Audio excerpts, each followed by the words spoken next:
Yo, what's up everyone? Welcome back to the channel. It's your boy Cherry back with another video. And today we're going to be reacting to Hiswatson's video about the situation with Apex, how it's dying, and having a serious talk with Apex. So yeah, that's pretty much it. I hope you guys enjoyed the video and yeah, let's get into it. I'm sure we're all aware, Apex Legends has had it quite rough the past couple years. Player counts have been steadily declining for years, and everyone is throwing fingers different directions. So I wanted to talk about my experience playing the game, why I've stopped playing so much, and why I don't plan to play hardly at all going forward. I've played this game for 4 years, and I've been every type of player. I've played it casually for a while with friends, played ranked casually, competed at the highest level, and played ranked professionally. So I've had a mix of it just being my hobby and being a full-time job. I've played this game every way possible. I've seen it from every angle. And as a pro player and streamer, I've also heard lots of insider information and schemes or secrets or whatever you want to call them, which I'll get into later. And spoiler, was ultimately the reason I gave up on the game. So I'm not going to start from the beginning. It's a live service game and the current version is all that matters. I will frequently bring up anecdotes from the past, but only if I feel as though they are relevant to why the game is currently the way it is. Let's start with what has become the absolute #1 reason why I think the game has fallen to such a low, and I'll use an example. Take Skyrim. It is one of the best-selling games of all time, and people still play it to this day over. I have never played Skyrim. Looks like a pretty dope game though, but I have never played it, not gonna lie. 10 years later. However, there are also tons of people who don't like Skyrim. And Skyrim doesn't care if you don't like it. If you don't like open world fantasy vibe, that's fine. You can go play something else. If you don't like a game, you don't like a game. Like you can't force people to like a game. That's just how it is. It's not trying to appease everyone. Apex Legends, however, constantly flips back and forth between what audience it is trying to capture, and while doing so, it loses both of them. Live service games tend to either go after one audience: competitive-minded people who like to try being the best or just want to scratch a competitive itch, or the casual audience who don't really have any allegiance to the game whatsoever and will just jump around to whatever they think is fun or looks like it will be fun. Fortnite is a great example. They have literally Like Fortnite is crazy. Like I've played Fortnite and they have like tons of game modes. Yeah, like it's very good. Like the game modes are fun and so yeah, it's a W. Like Apex should definitely add something like this where the fans can like make modes and put it online so people can play it. It's very fun. Yeah. thousands of game modes for people to choose from and are constantly adding in new stuff to keep people interested. The competitive scene in Fortnite, while large and actively supported by the developers, is really just more of an arm or leg to the game, whereas in a game like CSGO, competitive is the head and the torso. How does this relate to Apex Legends? Well, I have 3 examples which I'll be talking about. Let's start with the second worst one in my opinion. Engagement optimized matchmaking in public matches. EOMM for short basically throws skill-based matchmaking out the window and attempts to try and choose when you win and when you lose to try and trick you into playing longer. For as long as I can remember, Apex Legends does not care about putting you with your skill group, unlike almost every other live service game. You'll hear constant complaints from casual players saying they are solo queuing and dying to a 3-stack of people clearly way better than them, and it turns them away from the game. Well, Yeah, that's a major issue in the game. Like they just putting the casual players against the sweaty pros, and yeah, makes the game not fun for the casual players, cause like they can't do anything against those pros. So yeah, that's pretty much it. that's because of EOMM. I'm a very good player. I should not be in lobbies with noobs, and we can all agree on that. However, if I take, say, a 3 We can all agree that Hiswattson shouldn't be in lobbies with noobs. We can all agree on that. to 4-day break from pubs, not even the game, just the pub playlist, I will 100% be put into a match with people who are nowhere close to my skill level. After about 1 to 2 hours of me absolutely steamrolling people, I will then suddenly have my matchmaking time quadrupled and will even get skipped very often in the queue. These games are filled with nothing but sweats, and the games will stay that way until I take another 3 to 4 day break from pubs. I've seen this play out numerous times over the years, and when someone told me I was wrong, I decided to go play a pub game just to check, and I literally almost broke at the time what was the damage world record. Every person I shot at looked like literal bots. And I can guarantee you, if I played another hour or so, I would have went right back to the sweaty lobbies and I would have been stuck there. With this system, both good and bad players who want a casual experience are frustrated. Noobs are constantly getting farmed, and good players are forced to play in the sweatiest lobbies possible. Yeah, that's a major problem. The noobs, they never win games. They're always getting destroyed by the pro players. And the pro players, like, the game just becomes boring to them because, like, there's no talents. They can't fight against people who are around the same skill level as them. So, like, they'll just be playing like 1 to 2 hours daily, constantly farming noobs. So, yeah.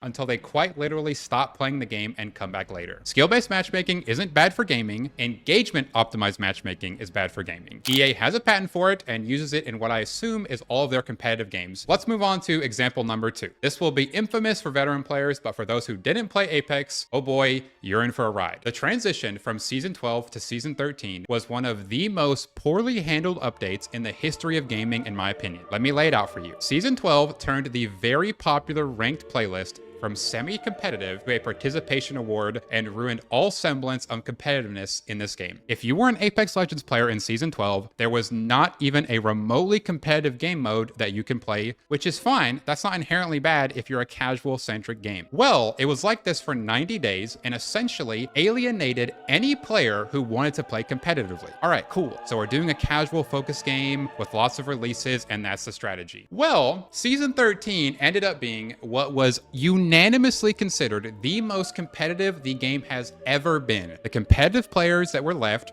rejoiced as they finally had the mode they waited 13 seasons for. Apex pivoted to being an ultra competitive game, and the casual community became frustrated. What happened to our casual experience? Yeah, that was crazy. Like, all the sweats all went so crazy. Like, the casual players literally cried that season. Not gonna lie. The casual audience was then alienated. This cycle has happened countless times in Apex's history, but Season 12 to 13 was by far the worst. This completely removes the identity of the game. When people load up Minecraft, for example, they know what they're getting. When people sit down at a chessboard even, they know what they're getting. You don't know what's going to happen when you load up Apex Legends month to month. The developers just can't make up their mind, and it pushes away everyone to games where they know they'll get what they're coming there for. Example number 3, current Apex. Yeah, they need to fix that. They need to, bring out the general team so everyone who goes to Apex can know what is happening at the current moment, and so it won't be like unknown. So, like that. Legends. It's in the worst state it's ever been. We're currently in the part of the cycle where the game is just absolutely not competitive in the slightest. Pro teams are dropping 40 kill games consistently, and everyone is getting their participation awards for ranked. So, competitive players have nothing to play because Apex isn't scratching that itch for them. So, that's a problem. But here's the second problem. Did the guy say 40 kill games? Huh? 40 kills? That's insane. Apex isn't releasing any content whatsoever to keep its casual audience intact. We're getting our 4th year of Winter Express game mode with barely any changes to anything else, while other gaming studios are releasing content at breakneck. Yeah, the Winter Express hasn't changed so much. Yeah, now the games are revolutionizing everything. Kind of makes it sad why Apex Legends can't do it. Pace. Why would anyone in God's name want to play something like Winter Express while Snoop Dogg is having a concert on Fortnite and Marvel just dropped an incredibly polished Overwatch competitor? Apex Legends is continuing to lose market share among the casual audience while simultaneously. I haven't played Marvel Rivals at all, to be honest, but I have played Overwatch 2. Type down in the comments if you guys want me to make a video about Overwatch 2, because I'm down for that, not gonna lie. Alienating its competitive audience. However, that leads into a harsh reality of Apex Legends. Apex wasn't supposed to exist in the first place. This is where we start to get into personal anecdotes, more opinionated arguments, and the drama I mentioned earlier. For those that don't know, Apex Legends was originally supposed to be Titanfall 3, but after the success of the Battle Royale genre, it changed during development to be Apex Legends, and the game was surprise released. That's an interesting thing to know. But I do know that like Apex Legends wasn't announced, they just brought it out like that unexpectedly. No one knew that it was coming. with essentially zero marketing. It was a complete Hail Mary, putting the brakes on a very moderately successful franchise, Titanfall, to dip their toes in the new genre. What happened next was something EA could never have expected. The game absolutely banged, far beyond anyone's expectations, raking in billions and billions of dollars even years after the release, which Yeah, when Apex Legends came out, it was huge. Like even I was playing it. Well, not like in season one, but like in season four, I began to play, and then I quit, came back in season five, played a little bit back then quit, and then I came back in season 11, and I've been playing Apex till now. Although I have skipped a couple of seasons, like I wasn't so active during season 14, which I think is the season when Vantage came out. So yeah.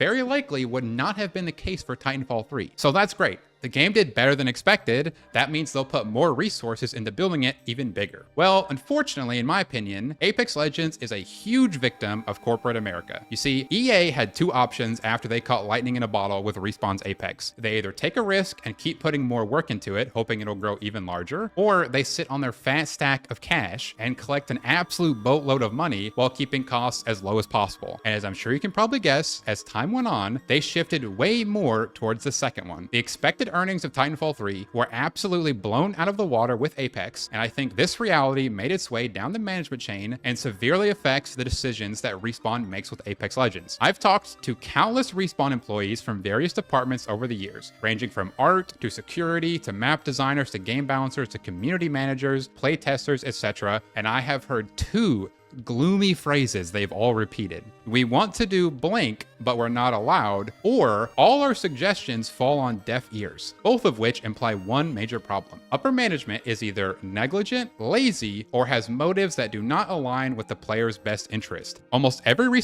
Yeah, if we need to save Apex, then the upper management needs to begin to listen to the ideas, that the devs are making. Like, they gotta. Respawn employee I've worked with directly was absolutely dripping with talent and passion for the game, but they're being actively suppressed by the people above them on the totem pole, and it has been incredibly sad to listen to them slowly lose passion for the game, and most of them, quite frankly, sound like they've given up at this point, and it's That's unfortunate for those guys who knows what they could have brought to the game. Like really. sucks to listen to. There's one final thing that I think really sealed the nail in the coffin for my love for Apex, and that's the active suppression of community-made content. Almost every game that has stood the test of time has had user-generated content. Minecraft is the most popular game of all time because you can literally do whatever you want. You can build anything you can imagine, and anything you can't build, you can easily mod into Minecraft is a dope game. Like, yeah, it's a fire game. I play Minecraft as well. I'm not like the best. I'm like intermediate, I would say, but Minecraft is a fire game. the game. Fortnite has a whole catalog of user-made maps with millions of players. Apex Legends has, like I said, actively suppressed all community-made content. There is a modded version of the Apex client where you can kind of sort of make stuff if you know what you're doing. Anyone that has any sort of involvement in this is Yeah, the modded version of Apex Legends is called R5 Reloaded, I think. Yeah, so be it. literally shunned by Respawn. If you're an EA creator and you even talk about R5 Apex, you will be kicked out of the program. I tried hosting a $1,000 tournament in this modded version of the game, and I was handed a cease and desist by an EA lawyer in less than a week. Actually, it was probably more like 2 days, but I'm gonna say a week. And of course, they have every right to do this. But the thing is, they're suppressing community-made content while simultaneously not releasing any of their own. It's no coincidence that the most Suppressing community content, Apex, like suppressing the community, that's like one of the worst things they can ever do. So bad. watched and supported aspect of Apex is ALGS, because it is literally the only outlet for players to do something bigger than the game and create storylines and content that aren't shackled to only trios and ranked and are twice a year new temporary game mode that usually sucks. They aren't making good content at the pace that's needed for them to compete with other titles. They won't let the community make their own content, and they won't make the game competitive. Not one person is shocked that the Apex Legends player count keeps reaching new all-time lows. And listen, I'm making this video out of passion. I absolutely love Apex Legends, and I will always have a soft spot for the Apex community and everything you've done for me. You've changed my life, you've changed my family's life, and I've always done my best to change other people's lives because of what you've done for me. I donated probably 30 high-end PCs to the community. I paid for people's trips to ALGS events. I've helped lots of community members with individual personal things. Yo, Hiswattson is a W guy in the Apex community. Like, not for his skills, but for, like, you know, what he does. Yeah, he's an awesome guy. And that isn't even 1% of what you guys have done for me and everyone I know. My dad raised me while working 70 hours a week, and I got to pay off his car and his house the past few months. He'd be proud of me no matter what, but seeing the person I model myself after cry from how proud he is of me is something I can't even put into words. And it has nothing to do with me. You know, you guys chose me, you watch me, you support me. I didn't get to choose to be in this position. You guys picked it for me. So thank you. And I never wanted to make a video like this because Like, really, I never really think about his Watson. Like, I just saw him as this good player before, but like after hearing the things this man is saying here, like he's an awesome guy, truly. the game has done so much for me, but I've realized it was never really about the game. It was about the community. And this video is kind of my final attempt to try and get things turned around for Apex so everyone can enjoy the game again. So thanks for watching me play Apex over the years. I'm not sure how much I'll play going forward. And sorry I read the emotional bit straight from the script I have here, but that's just because every time I've tried saying it on my own, I start bawling uncontrollably. Anyways, thanks for watching, and let me know what you think, and thank you. Thank you for everything. Well, yeah, so that's it for the video. I hope you guys enjoyed it and tell me if you want more reaction videos like this. And with that said, peace out and enjoy the new year.